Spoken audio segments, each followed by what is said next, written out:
আমার কসম লাগে কথাগুলো শুনে যাবেন। হাদিসে প্রিয় নবী হযরত মুহাম্মদ সাল্লাল্লাহু আলাইহি ওয়াসাল্লাম দুটি পাপের শাস্তির কথা জানিয়েছেন। তিনি বলেছেন, আমার কোন উম্মত যদি এই পাপ দুটি করে তাহলে তাদের জন্য ভয়াবহ আযাব অপেক্ষা করছে। আমি কখনোই তাদের উম্মত বলে পরিচয় দেব না।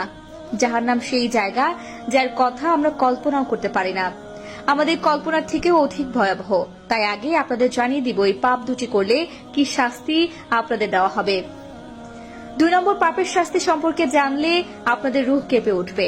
যে ব্যক্তি রাসূলুল্লাহ সাল্লাল্লাহু আলাইহি ওয়াসাল্লামের হাদিস শেয়ার করলো তার জন্য রাসূলের শাফায়াত ওয়াজিব হয়ে যাবে।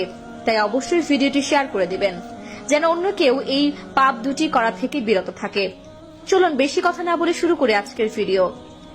1 নম্বরের পাপটি হলো কারো সম্পর্কে মিথ্যা অপবাদ দেওয়া। আপনি একজন মানুষের সম্পর্কে মিথ্যা অপবাদ দিলেন।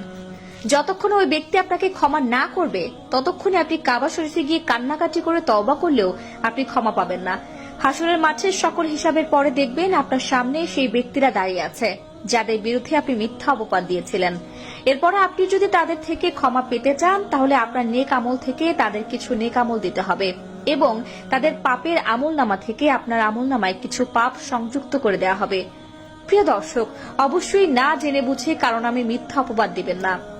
প্রিয় নবী যখন জান্নাত জাহান্নাম পরিদর্শনে গিয়েছিলেন তখন দেখলেন একজন মানুষকে গরম উত্তপ্ত রক্তের নদীতে সাঁতার কাটতে, এবং সেই ব্যক্তিগুলো যখন সাঁতার কাটতে কাটতে কিনারা চলে আসেন ঠিক তখনই আযাবের ফেরেশতারা তাদের দিকে পাথর ছুঁড়ে মারেন এবং তারা আবার সেই গরম উত্তপ্ত রক্তের গভীরে চলে যায়।